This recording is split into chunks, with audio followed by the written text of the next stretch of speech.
Yes. Y'all is sexy as hell. Oh. Do a fucking sexy one. Is it on? It is. But it's not recording. Oh, shit. Do it sexier. But that's recording. It is recording. Welcome to the podcast. Perfect. I just started it. My name's Kaylee. Okay. Chris.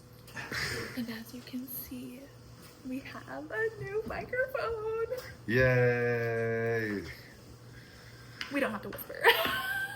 I know, but But I am an ASMR fiend. I have recently been into it. Oh, really? Unknowingly. Okay. I'm watching Smooth, probably the next one, but this one's gonna be close. But yeah, we have new audio to bring to you. Welcome back to Unmasked Unchained. I'm Chris. I'm Kaylee. And today we're bringing you Rejection Sensitivity. The last episode we talked about connection and what neurodivergents struggle with and why we all look for it, but we have such a hard time with it. And I feel rejection sensitivity would just be the next one in that progression. Don't you agree? Yeah, because, I mean, let's be honest. Most connections are probably not going to work out. Statistically, most. It doesn't mean it's going to be a bad, experience. But the majority of your connections are probably just not going to hit deeply. Mm-hmm. And that's okay. That's life. And not everyone is going to vibe with you either. And that's okay. Yeah. That's life. You can't act like a toddler when it doesn't go your way, Mm-hmm. So today we're talking about rejection sensitivity and how, honestly, I know from my past that it's almost easier to trauma bond with a stranger than it is to anybody who actually knows you. For some reason, it's even coming out. I came out, my best friend, she was so mad at me that I came out to her roommate, but I just met her and she was so sweet. And I was like, well, I'm going to test it with you. And if there's no hate me, yeah. Then I'm never not going to say this again. Mm-hmm. But if you accept me, maybe we'll go from there. Right. And it was just such a wonderful, loving moment. She's such a wonderful person that's still near and dear to my heart today. But at the time, I had just met her. Mm-hmm. And I didn't want to take that away from anybody, but at the same time, I had to dip my toes almost before being able to face the people that mean so much to me. Yeah, and it's almost easier to be unmasked around someone where you don't care how they perceive you. You're like, exactly, you're nobody I don't care. Me, so if it doesn't work out, then we're gonna go our separate ways, mm-hmm. and I'm gonna learn how to do this differently. Yeah. To a detriment sometimes if you do get rejected or, and that's what that dysphoria I think means. Is we take such a little rejection and we blow it up and we just overthink it, overanalyze it. Crushing. And it's soul crushing. It can be so minute that a normal person will be like, oh well, on to the next one. Yeah. And then you're just like, what's wrong with me? And we're just stewing on it. I know, it's my very well-being is being judged. Yes. Oh my God, what am I not? Why do I feel this way? And people aren't accepting me. Mm-hmm. Pardon me. Shame, guilt, all the anxiety. Exactly, all the shame that comes from it. And it really stems from all that previous ideas of being invalidated, being misread, corrected your entire life, not fear of abandonment. Yeah, not being okay to be yourself, leading to that fear of abandonment. Because it's if I don't behave like X, Y, Z, I will get left. And then you really believe that stuff, and that's where that dysphoria is. It's you create this delusional reality that this will happen, so I must act accordingly. Yeah. And it's really sad, and we hold ourselves to it. And it's so small things your parents probably wouldn't even recognize it because oh, you didn't even do anything to that. And it's well, I had a different experience, and 7-year-old me just thought of it this way. I don't know why. Yeah. And it really stems to who you are as an adult, because those are pivotal years, and you don't even those developmental years. Oh yeah. And it's so interesting as to why those things stuck, but they just that's when your brain's developing. That's when you're learning how to be a functioning human in society. And so what your childhood, people don't realize that is so important. And it's your brain physically develops differently, if you have trauma and whatnot. No, and it's true. And because at that point in your life, that's survival. Yeah, you're learning to survive. You do not know anything outside of what you know. Mm-hmm. And you don't know about the life. You know that there is maybe an outside world, but it's nothing compared to what your reality is. And that is the pivotal foundation of who you become. And if it's traumatizing, you may not even realize it's trauma until you're older and able to understand it. Right. You know, and really, when it comes to trauma, it's hard, you just have to forgive and move on, A lot of it's really hard, but I mean, to each its own in certain aspects, but, it's hard to say, I grew up pretty well, I would say, but certain things were still traumatic to me. Oh yeah, everybody has trauma. Yeah. And it's not every single person, and it's not a competition. Yeah, and it's not. Like, I feel really bad even saying that I had some trauma, but if you were to look at it into a kid's eyes, into a mental health state, yes, it was in a sense, just from based on my perception and what I grew into. And I was able to heal myself from that, and people are not so lucky, in those aspects, and I do feel for them. But, the best thing you can do is try to heal and move forward through anything in life, holding on or holding even that victimness mentality. It may be so hard to get rid of, but it will always hold you down if you can't let it go, And you're really just giving whomever, whatever gave you that trauma, you're really just giving them the power and energy. You're just feeding them. Just chaining yourself to them. Exactly. And it's like, let them go. Just let it go. Get rid of them. Just as a rule of thumb, learn to let things go. Learn from them. Move on. Even if you can't learn from them fully, try to move on. Obviously, each unique case, there's always something to talk about. But moving on, sticking to specifically. Speaking of trauma dumping. Yeah. Sticking to just rejection sensitivity, you just want to share your experience and you don't want to be rejected for it. And it's that part of learning how to be authentically you. Because then you won't care if you are being authentic truly, and then after a while you love your authenticity and you are comfortable in your authenticity, suddenly you don't care. Like if someone rejects you or doesn't like you. But when it takes practice, but definitely it takes a lot of practice. A lot of practice. And we'll go through some tools and tricks to get through that. But it really sticking on it, it's like the rejection sensitivity is this fear of abandonment, It's that I'm going to be rejected, who I am to my core, for sharing this piece of me because they didn't accept it how I wanted them to. And it's like, I'm going to be outcast and this life will be done and so forth and so forth. But then you get older and you realize that's actually kind of good. Rejection is protection, and it's also redirection. So if you're not going the right way and people are rejecting you by you being you, then you need to get out of that area. Yeah, you're not in the right spot. And it's just like it's never a losing scenario. It's win or learn, and then you're going to win. Yes.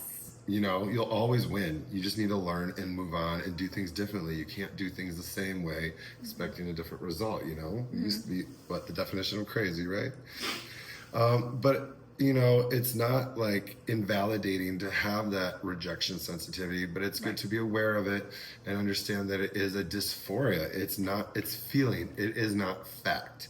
And I feel like we talked about this in anxiety ones that, is it a feeling or a fact? Like, can you question that thought and can you give it validity? If it has no valid legs to stand on, then why are you giving it power?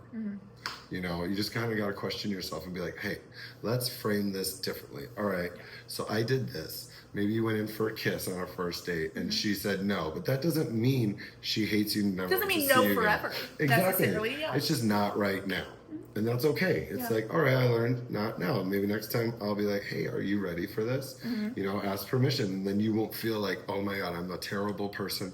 I can't believe I forced myself on her, but it's not even like that. And she's just like, oh, I like him, but I don't want to rush things. And it's like, just ask for clarity. Don't internalize. I know. Don't assume. Yes, it's so easy to assume, that old adage, if you assume, it makes an ass out of you and me. And I never even understood it till I started doing it. And I'm like, oh, you're so right. You can't assume because you don't know. You are not psychic. I love to jump to conclusions. I do too. You think you're so smart. And it's like, I know shit. I know what's right. And it's like, every time I'm so determined that I'm right, I get proven wrong. Just for, I think, the hubris of it all. It's like, I'm going to be right. And I hate it that I get proven right. I get proven right. And so it just validates. And so I'm like, oh, well, I'm like psychic. That's awesome. I'm like psychic, but I'm like, no, like I feel you on that. irrational. No, I feel that on that because I do have a lot of those. I do see the connection in things, and it almost makes you feel like you're psychic because you think things and make the connection before other people do. Right. And that's part of our special gifts. That pattern recognition. That pattern recognition. That's our innate gift that we all share. Just to see, and it's a survival technique. It's based on this, and we see this pattern recognition that leads into the rejection sensitivity too, because we understand what we want to be received from what we're giving out, and when it's not received, to the T, we freak out. Yeah. And we think it's because of us, and we misread the whole situation. But really, it's like, hey, you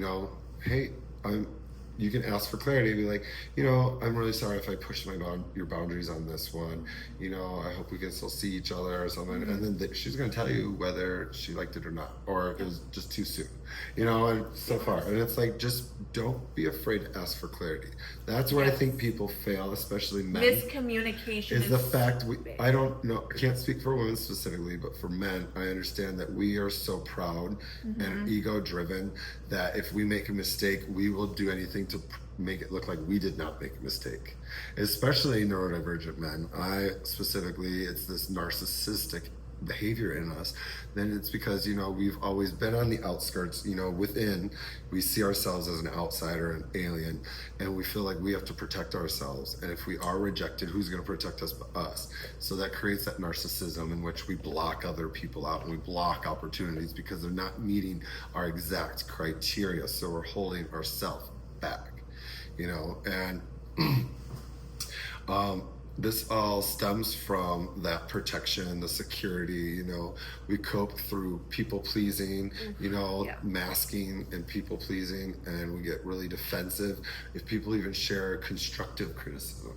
Like me personally, like people used to just give me small little things, or even on this, like they'll say like, oh, the audio. It's like, I know the audio is bad. Right. You're like, you don't think I already heard it? Yeah. It's you don't like, think I heard thank the same thing as you did? But it's like, no, they're just telling you they didn't know you understand that. They're just trying to show their support and love.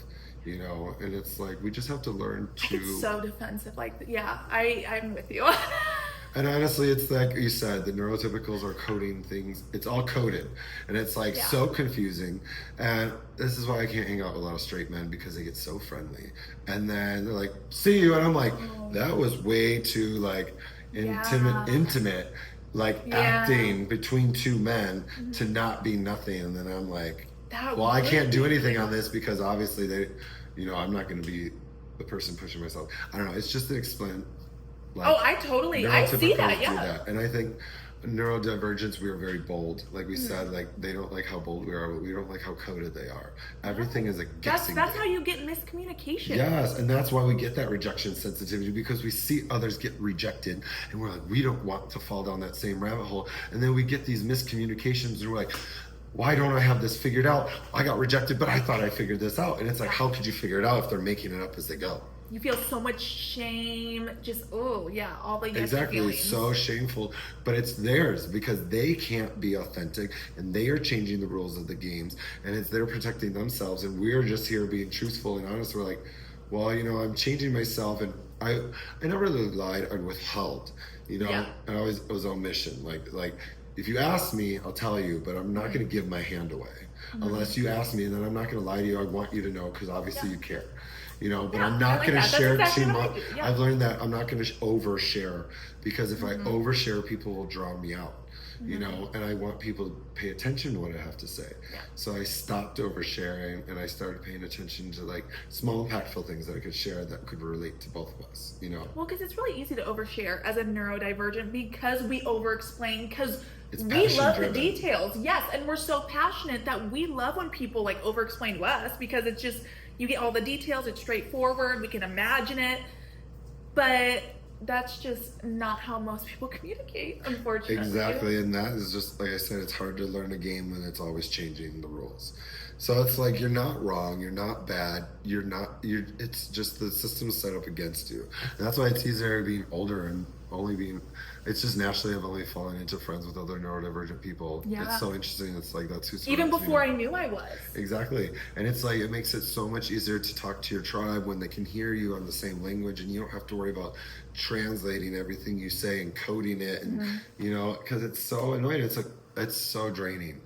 So draining. So draining. That's why like so many of us need to like retreat for so long. I was gonna say that's why a lot of us do. Yeah, to charge our mental battery. Or a lot of us just become very like withdrawn in general. Yeah. You know, and it's like, well, I can't figure you guys out, and I must be the problem. So I don't want to burden my friends. Or I don't want to burden people, make me seem like the bad person. So I'm gonna withhold myself so I don't bleed on people or hurt them and make them, because I care about how they see me. The self-sabotaging that we talked about last episode. But it's like a self-sabotage in which you're withholding these relationships. Like I did that with longtime friends. I didn't understand who I was and who I was becoming, if they would accept me still. So I put them on this pedestal in which I just gave them small tidbits, like how you would your mother, you know. Like I don't share everything, I give her things, but how can she understand who I am today if I don't tell her everything? Just like your friends, like when you do meet those people that do see you for who you are, you do need to lean into them, and you can't treat them like you have other people. You know, it is a thing that when you do meet the true people, they will see you and hear you for you, and coding yourself will only hold yourself back. Yeah. Yeah, so lean into the authenticity is our advice, you know? Lean into... We always go back to that. Exactly. Everything goes back to authenticity. You don't have to make anything up when you just rely on authenticity. No. It's like it's already in you. You don't have to think about it. You just do. Remember lies, none of that. And I remember that. It's like, who did I tell what about this and blah, blah, blah. And who thinks about that? Oh, this person just brought up that. I thought I was drunk. I didn't know I said that. Right. Not that we're like making up like lies. I have in my past, and they always come back to burn me. So I just stopped lying. So embarrassing. Yeah. I literally stopped lying because every time I told a lie, I was like, oh, I'm going to get away with this. I'm so smart. And it's so embarrassing getting caught. And to the point that it's like, I'm done doing this because I've learned my lesson. I'm done getting this bounced back at me, and I'm just going to be good, truthful. If you set truth to start the thing, then it's not hard to decipher what's going on. Other things can make things hard to decipher, but it always leans on that truth and authenticity. Like, you can't go wrong. Yeah. You know, but what were we talking about? So the people pleasing and the withdrawing and the defensiveness, these are coping for people that are not living their authentic, trying to connect with people. And that, like I said, it creates that narcissism of trying to like be somebody and protect yourself. And almost it can be like you get to the point of, I will be out loud, but if anyone comes at me, I'm going to flip it right back at them. You know, and I was a person that like I was being authentic, and it's like, I don't know if I was being loud or people were, it's very hard to decipher. Like if you being you is putting yourself onto people, or people are being too sensitive. That is a very confusing thing that I still struggle with to this day in trying to find and unmask myself is, am I too much for me to get through to people? Do I need to mask myself professionally in certain ways so that I do come across coherently and, you know, I'm well received? Yeah. And is that masking still inhibiting my authenticity, or is it training me to a skill set to be authentically in this avenue? Because masking can be a gift. We talked about it last episode. It can be such a gift, or it can be a curse. Because we've been doing it so long, like you can be a server or something, you just know how to flip in and out of it. It's a role. Yeah. We've played so many roles and we're like masters at it. And which then it's a gift. But then you have to when it comes to making friends, you can't let it get in your way. You can't mask to the authentic ones, because if you do, you're going to chase them away because they're going to feel that inauthenticity and they'll be like, this is not the person I thought. Or you'll attract the wrong people. That too. And I feel you always get tested. When you go through these growth levels, you get tested. Like, it's so funny. I think I've master level, and then all of a sudden, like, I get 10 different people coming at me about these things, and I'm like, oh wow, this is the common theme though. It's very interesting. Like, I hear this and I'm being tested, and I'm putting my boundaries, setting them, and it's like everyone's still there, they're fine, no one rejected me. You learn to set those boundaries, being your authentic self, and you know, you stop bleeding onto people, and people want you around. You know, it's crazy. You start to allow your authenticity to shine, and people see it, and it's up to you to have those boundaries to protect it too. And a lot of us do get over defensive because we protect ourselves, but honestly, that is your strength. It is not your weakness. You need to learn to live it out. And your protection comes from the boundaries you set, from the people you allow are in, the people you allow around you. The protection comes from the boundaries. I like, because we try to protect ourselves by self-sabotage, all like people pleasing, all these negative things, but boundaries are they can be literally the healthiest thing for exactly. you. And all those are linked to no boundaries. Both of those are linked to having no boundaries. Yeah. You know, people pleasing, like, I want this person to accept me, I'll go about any bounds for them to accept me. Yeah. You know, and it's like, no, you can have boundaries, and people like that. And I think some people misconstrue that for playing it cool. Yeah. They see people that have been successful and have gotten it together and got it all look like they're going, and they see the person playing cool. Yeah. But really, they don't see all the work they went through and all the strife and struggle and conflict that created this cool, nonchalant, like personality. And I think that's where these younger people, these men specifically, boys, are seeing and saying like, oh, I want to act like him, but they don't see all the struggle and work because they were quiet about it. They did it behind, and then they're like, here I am, look at all this. But what did you do for the last 20 years? Well, no one knew you. Right. You know, you were going through it, figuring it out, and then you figured it out. And people don't realize that. You don't just wake up successful. You have to go through all this dirty. You don't just wake up with a Lamborghini. No, you have to go through, you know, some people do, you know, and great for them. But, you know, those people, a lot of people that come into money quick lose their money quick. You know, they don't learn if you don't learn the lessons, you're not grateful and you can't keep it. So you can enjoy it. And so it's like, if you do the dirty work, you're learning the lessons in order for you to gain access to these things. And then when you do get it, you're going to appreciate it and keep it. Yes. Just like relationships. And you get those, you're not going to be given authentic relationships so you can be authentic with yourself. And I would say you will probably also get a lot less rejection because you will naturally attract the people that are attracted to you. You will initially get rejection from the people that take up the space that shouldn't be there anymore. And that's where it gets quiet, and that's where you have to alienate a little bit. But not everybody around you is like that. The people that stand out will be the ones that align with you. And you're like, oh, our relationship's so easy. I don't have to be anybody else around you. I don't have to try. Those are the people you lean in on, not the people that are like, okay, I'm ready. Yeah. If you feel mentally drained after hanging out with someone, that probably means you're wearing a mask. Because if you are just being authentic, if anything, a friendship should almost like rejuvenate you. Oh, I know it should. You should feed into each other. Yes. You know, always. If it's draining you, then... And yes, I definitely agree with that. It has to be mutual, and that's any kind of connection, relationship, friendship, everything.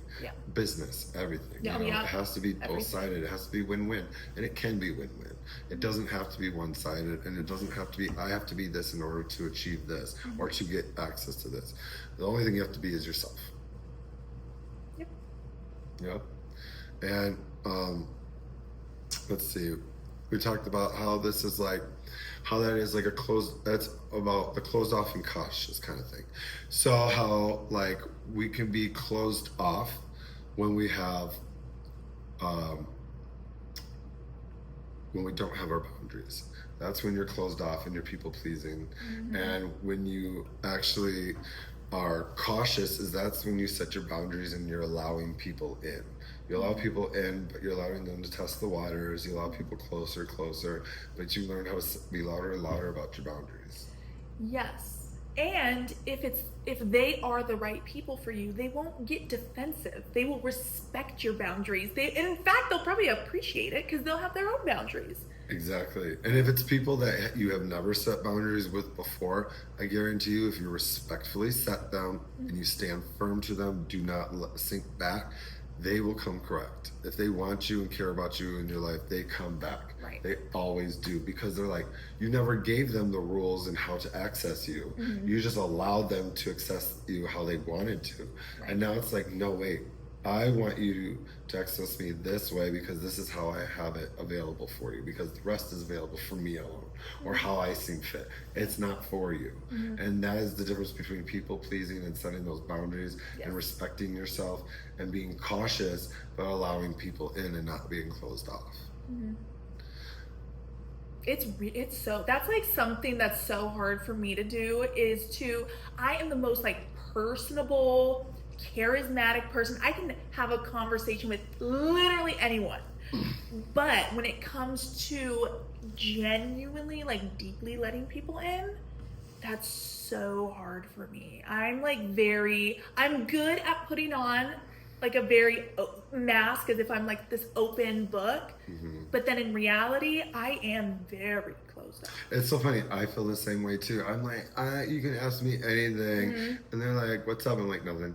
I'm like, I'm so quiet. I'm so closed off. But it's like, but like I said, if you probe me, I'll go into it. Yeah. You know, it depends. Yeah, if you ask me like an actual like direct question, like I am an open book, but I don't like talking about myself. I don't either. Like I would rather ask someone else questions. Like I have gotten this so many times, like when I'm on like dates or even like hookups, where guys will be like, I feel like I'm at an interview. Because like I'll just sit there and just like ask them questions, and not that I'm being nosy or anything, but that's just like my way of like, I don't know. I think it's because I'm so closed off that I'm like, oh, let's keep the conversation over there. I see that. You know, keep it off of me. And I do say that too. I feel like I learned how to get people to like me by asking them about myself. But at the same time, I was able to close off myself by reflecting everything back at them. And it's like, yeah, I learned to connect, but I didn't learn how to connect with myself still. And that's where you don't truly learn how to connect with somebody until you figure out how to connect with yourself. Because how do you know? If you can't give yourself grace, how are you going to give somebody else grace? And that's not fair to them that you hold them to these invisible rules that you hold everyone to. Yeah. So there's a good question that I like that prompted me. Is like, do you trust people or do you just keep hoping they don't disappoint you? It was striking. You know, and it's like, even to this day, I used to be, everyone's innocent until proven guilty. You know, I was like, you're cool, I don't care. But now I'm in a more sensitive era where it's like, everyone's guilty and I feel it coming off of them until you prove that you're not. Like, show me some logic and thinking and like actions that show me that you're a good person, and then you've got my trust. And then I don't question you ever again.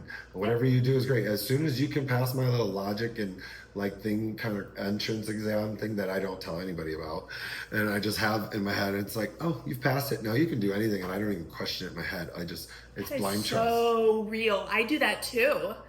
Yeah.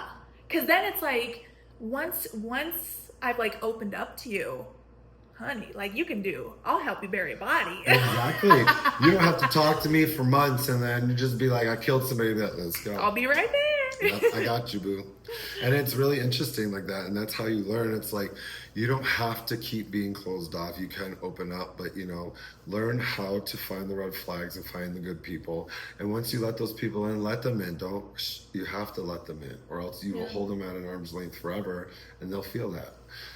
But you don't even need to put in too much effort when it's so meaningful. It doesn't. Right. It shouldn't feel like you're having to like put in. If it feels like you are putting in all this hard work to keep a friendship together, or even like a relationship, like if it literally is like taking up everything to keep it together, it probably isn't meant like.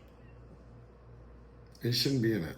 You need to be out of it, and that's what it's telling you, is that the non-alignment is you need to get going. And like we said, like it's like everybody new I meet, I do hope they don't disappoint me. But once they pass that, it's so nice to let people just in. And until then, I always had this, oh, what are they going to disappoint me? Are they going to hate me? Are they going to do this? It's like, no, now I know that they met this criteria. That was really easy. I don't even know what I used. Like, it's just the fact that they went out of themselves for me or something like that. And I'm like, oh, you're not all about yourself. You've proven that. Yeah. All right, I love you. Like, you know what I mean? I'll do whatever you need.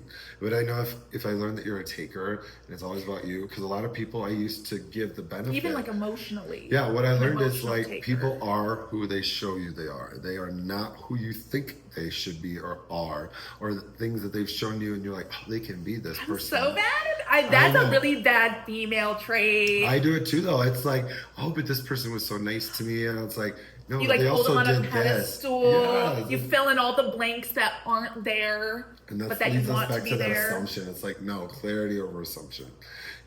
People are who they show you they are right off the bat, and we choose to pay attention or not. And a lot of us like to ignore things that are bad for us because we think we know what we want, but we don't even know what we want because we don't know ourselves. Back to that, it always takes about knowing yourself and being that authentic person. So we talked about like how trauma dumping is easier for neurodivergents, I'm sure on most people, just because we built like a fast trust with somebody. You know, we may have our own little criteria, like, oh, I like you. I'm going to test this out with you before I go trauma dump on someone else. Or it's like we don't like being burdens to our friends, so we trauma dump on our coworkers because we don't want to they just work with us. You know, they have to work. Because they we get paid don't to care be how there. we get it's so much easier if you don't care how you're being perceived. It's so much easier to have your mask off. And unfortunately, that usually happens with people that you literally don't know. Exactly. Because you don't care, like. It's so much easier to do, and it's like we don't have that fear of disconnection or being pushed away, but we do have that fear. We do have that connection hunger, and it's like we even like making fast friends. I think, like I really crave making new friends all the time. It's like I love making great new people. You know, I dislike a lot of people sometimes because the world can be a really heavy, dark place. And people are very self-centered, you know, even myself. But, you know, it doesn't need to put other people down. And it's like, really, sorry, I'm getting off on a tangent. But it makes you, like, when you see that in your close people, you may say, oh my God, they're going to turn that fear, that intensity onto me, that judgment, that darkness. And it's like, I'd rather go dump on somebody like that won't know me, that I could say, fuck you, and walk away if I needed to. Yeah. You know, and that be that. You don't have the fear of crushed. abandonment or anything. Yeah. Yeah, you weren't even close to me. You're not gonna abandon me. And that's why we trauma dump on these people, and because we have that fear of shame. You know, we may get overstimulated by people. We have that fear of obligation. You know, I think we're also known over-explainers, and so it kind of comes off as trauma dumping because we want people to know the full story, all the details, full background, because that's important to us. Yes. And so then it comes across, it's like, you know, usually you have to share a few stories, and then next thing you know, you're trauma dumping. It is, and that's what I mean, and that leads into like ghosting. It's like you can meet. Then you're embarrassed. Yeah, it's like you can meet a hookup. Okay, so that's so funny about coaching is like I get a lot of guys that will reach out and be interested in moments of low time, I'm assuming. But then I reach out and I don't hear from them, don't hear them. I reach out, don't hear months. And then all of a sudden, oh my God, I'm thinking about coaching you. I'm like, what? Has this only happened during your shameful depression spiral? Right. That's when you decide to reach out, and then men are like, oh no, I got this. I can pull myself up. I don't need anybody. I'm just fine. And you're not, obviously. So it's like the people, like it's okay to not be okay. Yeah. You know? And that's how we get through those things, and our friends that are truly there for us and our family will always be there for the true things that we're going through. You know, it's not trauma dumping if you need to share what's on your shoulders, you know, to lighten the load. Right. Not you know? everything is trauma dumping. But, you know, if you're going in with a negative connotation, but there's a difference between saying, oh girl, look what this bitch did again. You know what I mean? Or is it, okay, you know, he did this to me. I'm feeling this way. How do you think? You know, and then that's advice. You know, there's a difference. And trauma dumping, it's not necessarily, it is a dump because it's a lot at once because we hold everything inside. But if I love a good dump. I know. I love a good trauma dump. But, you know, we wouldn't even have trauma if we dealt with it in our adult lives.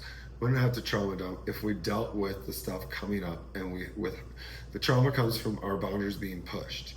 Yes. And we're not standing firm. And it really just leads into you being firm and standing for your boundaries. You know, and all this falls away.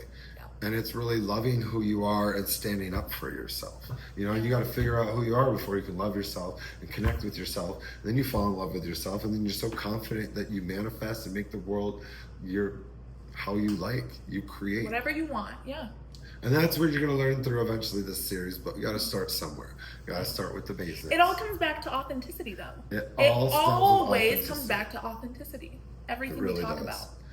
And honestly, like, you know, when you do have those shame spirals because you feel you're getting avoided, that leads us back to, is it a thought or a feeling? If it's a feeling, don't give it power. There's no proven fact.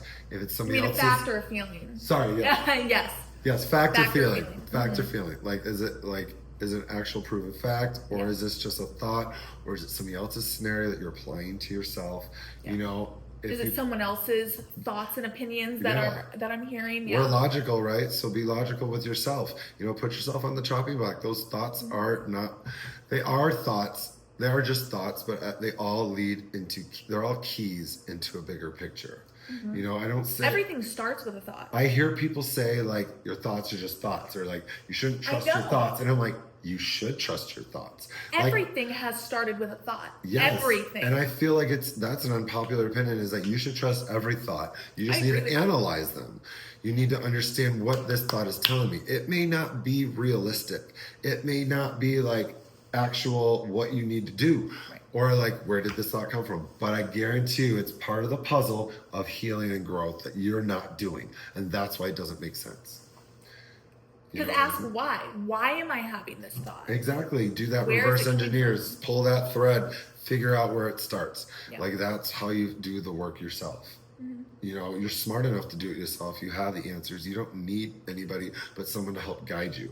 You don't need someone to be like, this is what you got to do. Give me $20,000. And you're going to fix yourself. Just you sit with yourself long enough. Sit with your thoughts long enough. You will get to the bottom of things. But people are so scared to sit with their thoughts. Which, trust me, like I get, but at the same time, like I'm always sitting with my thoughts. Like at any given point, I'm having thoughts, and multiple of them. And I'll revisit them, I'll question them. And so I've become so self-aware from that. But I've noticed like there's so many people that just will not sit with their thoughts. And that's a good first step, is like, if you don't know who you are and you don't like yourself and you don't like your surrounding, or you just feel like you don't belong, go be alone. Go see if you can be alone. And then you probably just aren't alone because you don't like what your real true self is telling you, because you think you know what's right for you, but really that's the inner voice that you're shutting up. Go sit alone, talk to it, figure some shit out, and start, like I said, with the morals of what you like. That tells you what, like, I value trustworthiness, I value loyalty, I value someone that compliments me, you know, and those are things that you look for in connections. And so you don't get that rejection sensitivity, and you're only fed into, and then you feed into others because you feed into them because you want to keep them. And it's like this give and take, and it's like that's what love and connection is. Like, you enjoy what they do for you, you do for them innately because you want them to enjoy themselves as much as they make you feel. You know what I mean? And it's just a cyclical thing. It just refeeds, and friendships are the same way. Right. Yeah. You know? People always like separate their like platonic friendships and their like romantic, but except for the sex. And even let's be real. Like the most closest relationships are only like a hair thin away. Literally, and like that is the key. That I never saw my parents have close friends growing up, and so I was never modeled what that was like in like having friends in adulthood.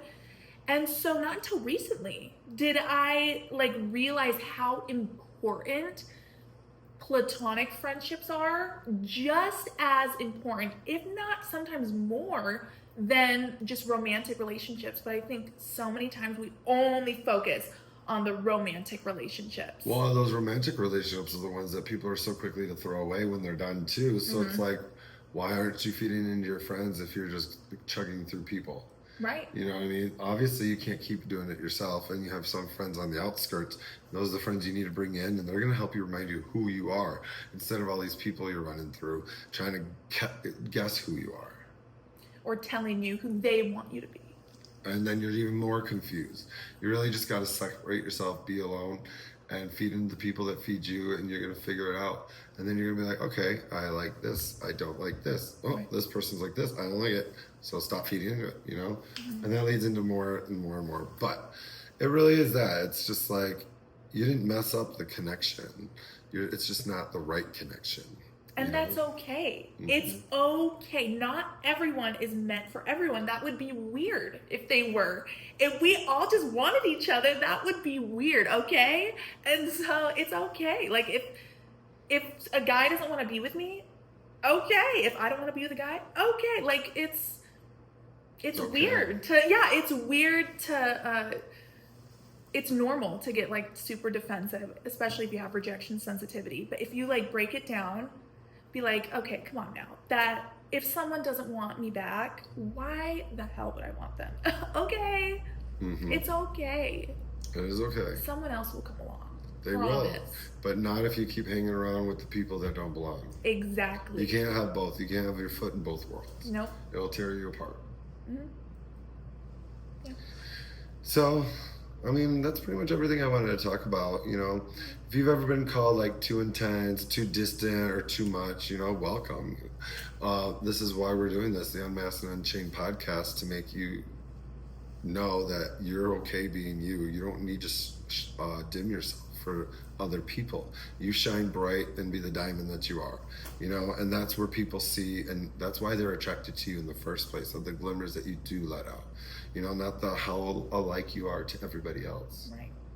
So we want to know, what's your go-to defense when connection feels risky? Like, are you a withdrawer? Do you ghost people? Do you get really defensive and you stand your ground? You take things as like a personal attack? Or do you think like it doesn't really get to you, that you enjoy rejection, that it helps teach you about yourself? Because I enjoy it, because I like almost the confrontation to learn. Like, the confrontation allows me to learn, to play that devil's advocate, to be like, I really want to know what you're thinking, so otherwise I can't improve. I can't be better if you're not telling me what's wrong. Right. If you're saying it's okay, how am I supposed to know how to fix it? Right. You're just gonna stay the same. Exactly. And we're never about staying the same. We are. And until next time, I can't wait to talk more with you. Remember to share your DMs about things you'd like to hear us talk about. Please comment. Yes, like, subscribe, follow all our socials. They're all linked somehow. You know, They're we're pretty somewhere. funny. All right, until next time. Bye. Bye. I think that was good.